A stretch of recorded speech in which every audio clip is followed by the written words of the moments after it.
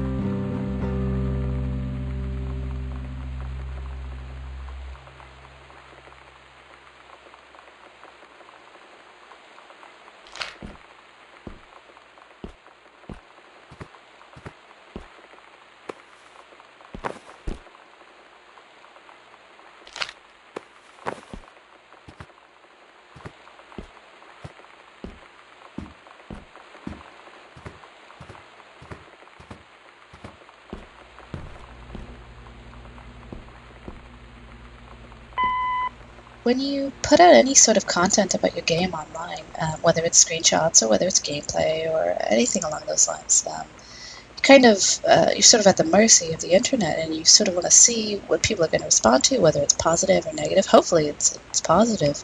But we put out the screenshot a while back of the TV room, among other screenshots, and there's lots of wonderful comments, and I was really happy about that. But one of the comments that I saw a couple of times was people talking about how greasy this pizza box was. Something I hadn't noticed, so I went back and I checked it. It's a very greasy pizza box. Maybe Sam's into deep dish pizza, who knows. But I'm glad we didn't change it. I'm glad we kept it just as gross as it always was. Like it.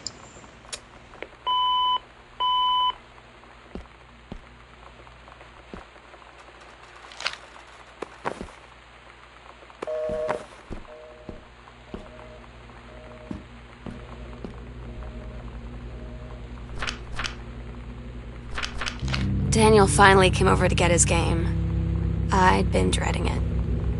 But he brought this story with him that I wrote when we were little. I started reading it, and then there I was, crying at the kitchen table. He asked what was wrong, and I was thinking about how we used to be friends, how much I'd taken for granted. But instead, I told him about school, and Dad, and Lonnie. And then how sorry I was that I wasn't his friend anymore. He gave me a hug and said it was going to be okay. For some reason, I almost believed him.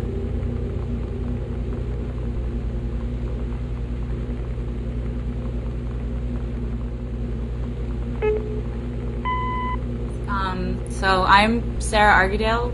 This is my salad dressing, named for my experience with being in Russia and that being what everyone knows me for. I studied Russian in college, and I lived there for about a year teaching English when I finished school, and it was a cool thing that happened in my life. So I am a reader of the Idle Thumbs podcast, and I guess that's how I met everyone at the Fulbright Company and kind of inserted myself into their lives. The Gone Home team, the Fulbright team, was nice enough to put a little token in the game for me, and it's pretty cool.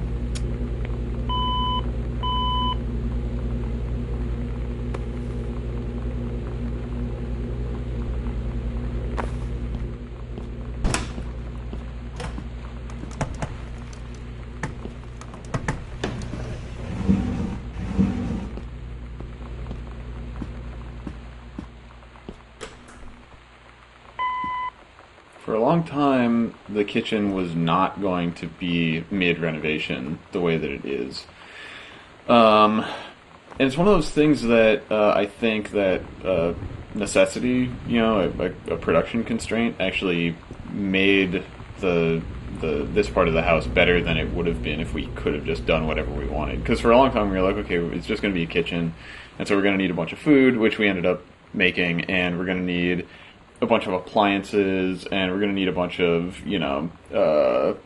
utensils and a block with kitchen knives in it and all the kind of stuff that would be in a kitchen. And at some point, we just realized we didn't have the bandwidth to, of all the rooms in a house, the kitchen, I think, has the most just one-off, unique thingies in it, because there's all these kitchen appliances and stuff that appear nowhere else in a house. And so at some point we just realized it wasn't going to make sense for us to try to portray that in a literal way. And so I just had the idea, what if I just tore the place apart and, you know, the cabinets were sitting on the ground and the counters were laid up against the wall, and it's an old house, and maybe before the family moved in, the kitchen hadn't been updated since the 50s, and so they decided to redo the kitchen, and they're in the middle of that when you get here.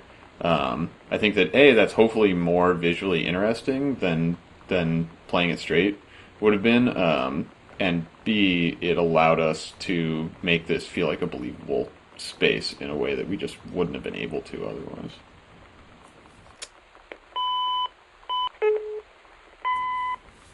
So that was probably the hardest one we had to record. It was part of the second batch of recording we did, and so I had the script a few days before we did the recording to kind of read through it all and get a feel for where the story was going. And then we'd met for lunch to go over everything and see if I had any questions before we went into the studio. And I just right away admitted, like, yep, some part of this script here, like, I'll be honest, one of these totally had me crying, like, straight up, totally couldn't help it. Figuring, like, yeah, I had my cry out, it was good, I'll be fine, get to the recording, it'll be great, you know, get it out of your system. And as soon as, like, I read the first word, I was like, no, oh God, I'm gonna start crying again, it's gonna be great. I'm like, hey, I'm a professional voice actress in the studio, I'm going to totally bawl all over your lines, and it's going to sound ridiculous and terrible, and we're going to have to do the take again, and it's going to sound even worse, because now I'm crying. So it actually ended up being one take. Really it's cathartic in a way for me, I think, because it's really, how do I put it? It's really me talking to, like, specific people. I knew it was going to happen again. I knew it. I knew it. It's the stupid writing being so on point. Which is I mean, you know, definite praise for the character build-up at this point, because I just become so connected with her, and making those parallels all the way along. And then you get to this point where it's like, I know exactly how you feel. Like, I know exactly what you're going through. I mean, it was completely authentic. I mean, I've enjoyed people commenting on the connection they've had to the emotion that's in the character. And this is always the diary I think of, because it's the one that it most got me.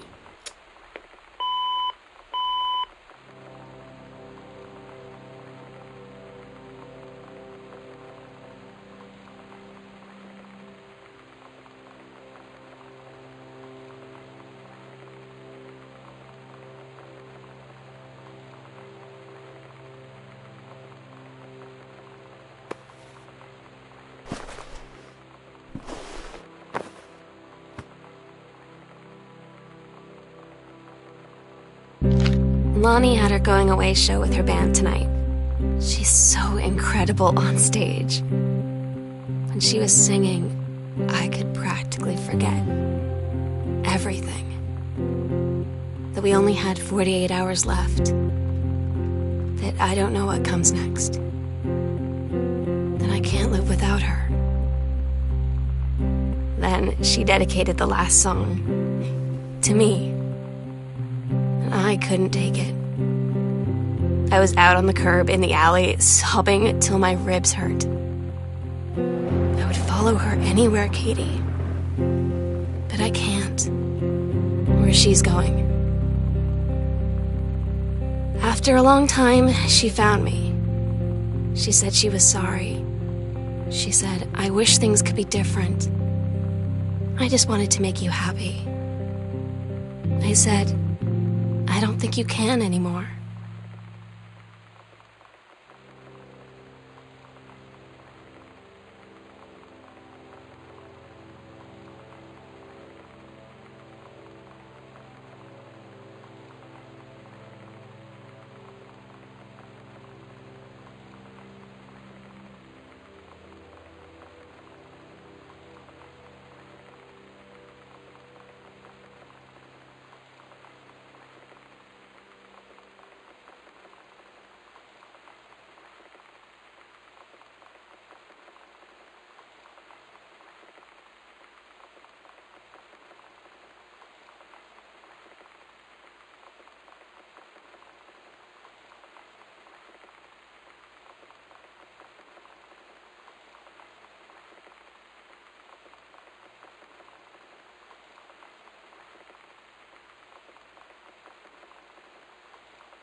I'd already played through the first full half of Gone Home before I started composing any music, which was really important to understand how the game felt and played and looked. But I didn't get a build of the complete game until I'd already been delivered the Part 2 audio logs, and then ended up not playing any of the second half of the game until it was fully complete and I'd written all the music. This wasn't originally my intention, but it meant I ended up fully immersed in Sam's story, essentially to the exclusion of all the other subplots of the game, which are not accompanied by specific music. I don't know if that was objectively the right call or not as the composer, but it definitely made me feel very connected to that character. I probably heard Sarah delivering Sam's story dozens or maybe hundreds of times over. It also meant I didn't actually know the literal implications of the ending of Sam's story, so I was imagining all kinds of potential endings that ended up being a lot darker than what you see when you finally do reach the attic. So as a player, when I did complete the game, I was pretty relieved.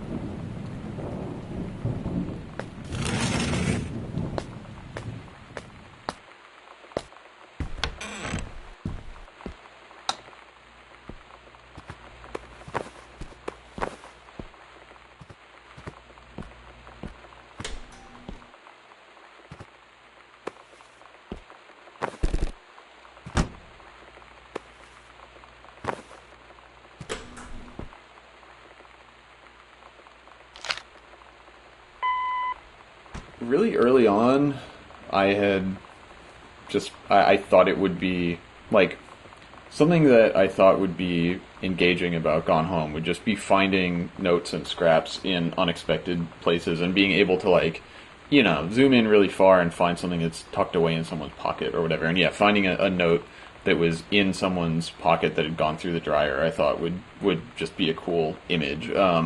And so we were always going to do this, and we ended up making it this specific note from Lonnie to Sam, which it wasn't this for a long time. Yeah, we had a few different go-rounds. It was the one that's in the garbage can in the garage was here for a long time, and this one didn't exist, and there was no note in the garbage can in the garage.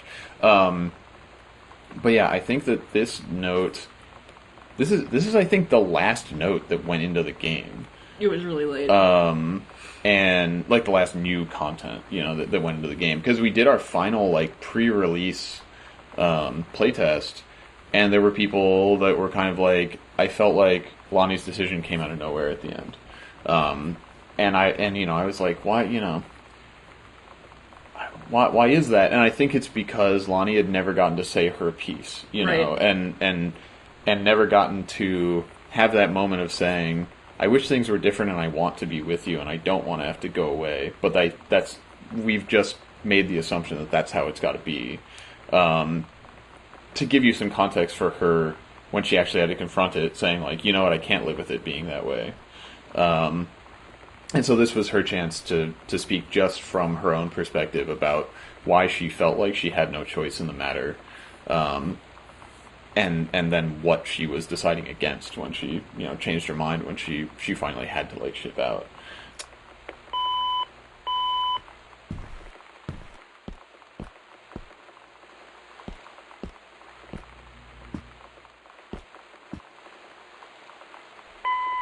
We didn't really give Kate very specific direction for this. She gave us some reference for us to approve and everything, but when we put it into the game, again, not a request from us at all, looking at the struts and the shape of the windows and how it's this sort of deco metal structure with water outside of it, I was just like, welcome to Rapture. Oh, I know, it's so true. It almost feels really like an intentional reference, if only it were intentional.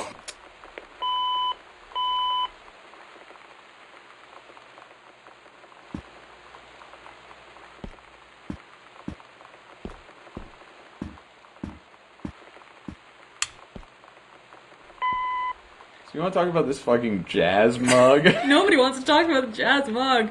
Well, it's except the for worst. Carla. I hate it. It's the worst. that was such a common theme Yeah. when we were approving assets or making Yeah. stuff visually for Gone Home is just like, oh my god, that's hideous. I fucking hate it. We're putting it in the game. Yeah, because there's like so just much like of that. awful '90s furniture and like the Like we see it in a secondhand store or like or you just see on it the in the internet. Sears catalog Like, we yeah, bought, that's and it's just true. like there's We so just many go like, fucking "Oh, ruffles on it. I want oh." to puke. Like the wicker furniture in Yeah. Mom and Dad's room. Right. It's like that's fucking hideous. We need it.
We agreed our last night together would be our happiest ever, and we'd forget tomorrow was going to come at all. It worked for a while. We had a good time seeing Oscar off, then ran up to the attic to look through our photos, to find one for Lonnie to take with her. And looking at them, I realized they were all in the past, and there wouldn't be any more. And I didn't know what I was going to do. And I cried, and she held me. She said she knew it was hard, but life would move on. I said I didn't want my life to keep moving without her. That's when she cried too. I was so exhausted. I must have fallen asleep like that, in her arms. In the morning, I woke up, and I was finally alone.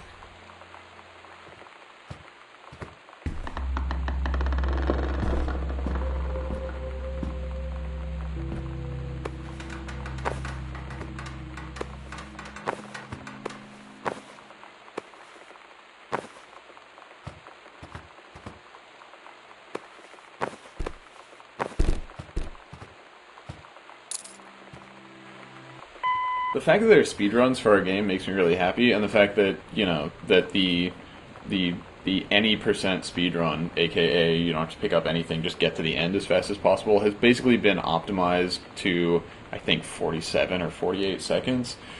Even just watching that speedrun is really fun because you see the player optimize, like, for instance, the fastest speedruns, they don't turn on any lights because it would take a fraction of a second to turn towards the light switch and turn it on and then turn back to the direction that they wanted to go. And, you know, they just kind of, like, strafe past things and don't even change direction to move through the house. And then, yeah, the 100% Diaries speedrun is even more interesting because players use that secret knowledge to play the game totally out of order based on a strategy for, okay, what's the most efficient way to go to these 24 points in the game? Like spatially, so it's like this visit, it's the salesman, you know, problem or something, you know, where it has to go to all these different points, you know, and what's the best way to do it. It's cool. Yeah, and so seeing someone think about the house in a totally different way and a strategic way that is about this player created challenge, that says, oh, okay, if I go into the basement first, then back out and into the east wing, then don't even go into the west wing until after, you know, and all that kind of stuff. It's really cool to see that stuff evolve, and I'm really glad that we didn't make it so, for instance, you had to read the note about the secret door before you could even click on the secret door, because it would have shut down so many of those opportunities for people to play in interesting ways and express their mastery over the space that they've gained by playing the game. Challenges.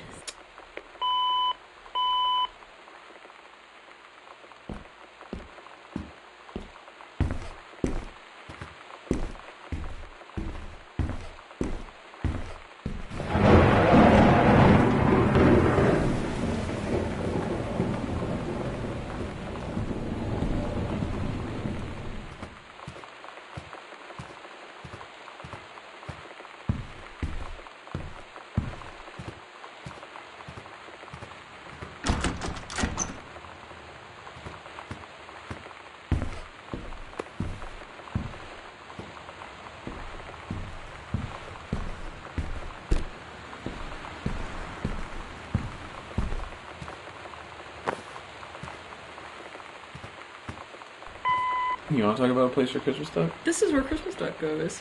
Oh, it's Christmas Duck's little house. It's his little house. That's where he goes. He goes into it. There was something that I always assumed would happen. I know that some people did do it because we got tweets, you know, like on the day of release or whatever, of people referring to this. Right. But kind of based on the gnome in Half-Life 2, Episode 2, or whatever, and just a general, I think, instinct to take the first kind of personified thing that you encounter and drag it around the house with you. Yeah, you know, like try to take it to the end of the, like take it all the way there with you or whatever. I knew that some people were going to take Christmas Duck all the way from the beginning of the game to the end of the game, and that we needed to pay that off somehow. I used the putback system that in almost all cases is just used to, okay, you pick up a clean Xbox and now you can put it back where you got it. But in reality, I can put one of those putback triggers anywhere in the game that I want. So there's one putback trigger for Christmas Duck where you initially pick him up, and then I put another putback trigger for Christmas Duck here. But yeah, if you bring Christmas Duck up here, you get Katie's interaction prompt that says, "There you go, Christmas Duck," and you put him back in his little nest, and he gets to go back to his home at the end of the game. Good old Christmas Duck.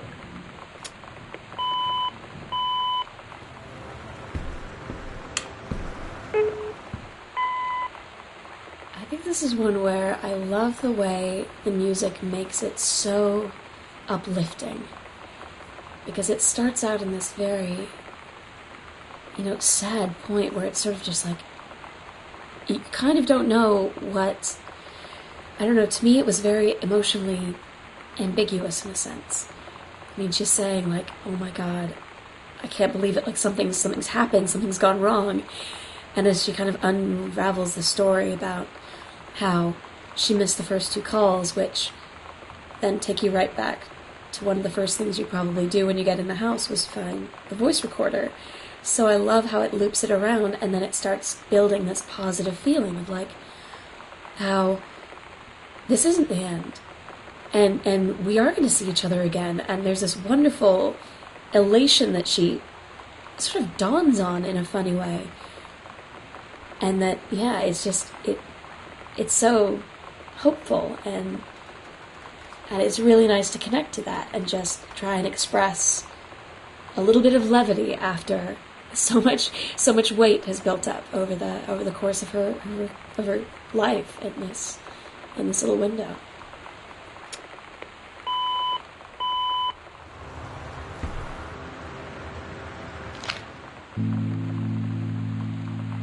Oh my God. Katie, I fell asleep in the attic in Lonnie and my old spot, and I missed the first 2 calls. I just barely caught the third one before the machine got it. And it was Lonnie on a payphone. She'd been on the bus to Basic, and she said she couldn't think of anything but me and us, and that she couldn't go through with it, with the army and being apart and all of it. And so she got off the bus in Salem. She said, "Sam, I want you to pack up everything you can and get in your car and come find me.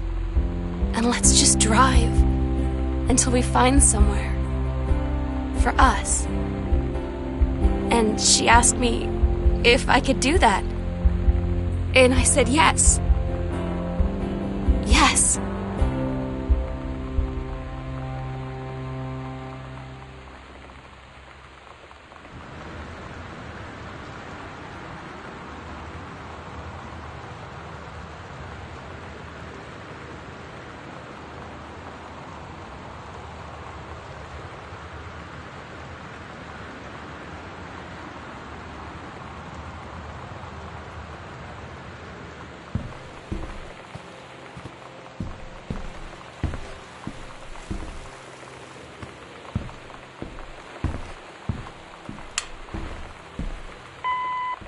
It's one of those things where we had always wanted to...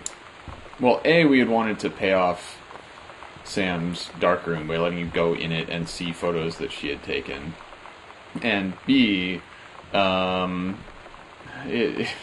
this started from a point of me just being like, oh, we'll end the game the same way we ended Minerva's Den. It'll be fine.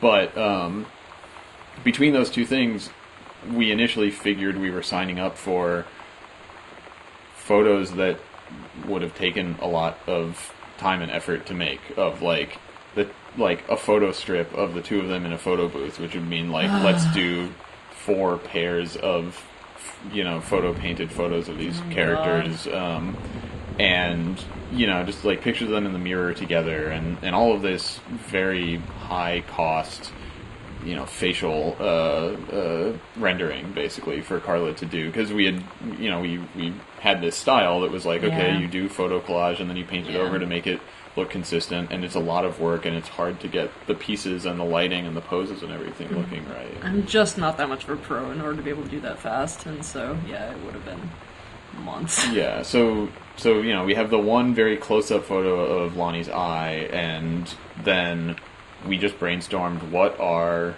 evocative images of the two of them and their life that we could create without having to show their faces a bunch. And I think that, like so many things, taking a step back and only, you know, seeing the implication of these characters is probably a lot more powerful than if we had just made a bunch of pictures of them looking at the camera. Being less literal is definitely more meaningful in this particular case. Yeah. It's to the extent that I remember when I took these holding hands photos with Rachel. I don't know. I took 20, a dozen, something like that, different versions of them, and then I was going through them afterward to try and find the one that I wanted to use to Photoshop in the letters on the heart and everything.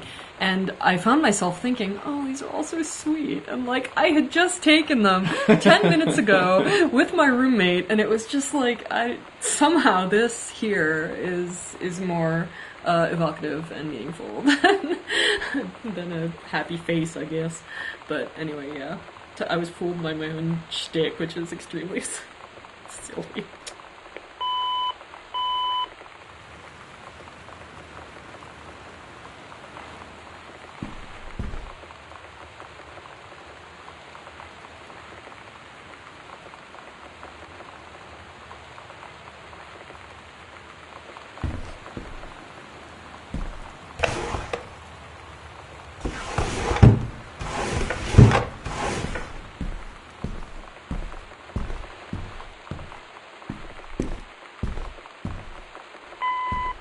So this is the last room in the game, or at least the last room chronologically in the story. You made it. You did it! Yeah, this is where you find Sam's journal that you had been hearing diary entries from. And it's revealed, or I guess implied retroactively, that, you know, the game has been taking place in a flashback, basically, and Katie read Sam's diary that was addressed to her and is now thinking back to what she saw in the house.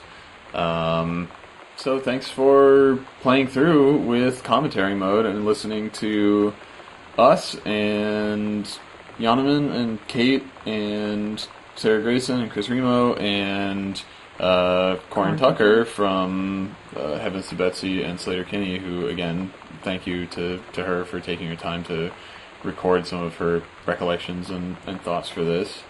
But yeah, just thanks for playing, and we hope that you got something good out of all of our jibber jabber. It's okay if you didn't. Bye, everybody. Bye. Goodbye. We love you. Yeah, I guess.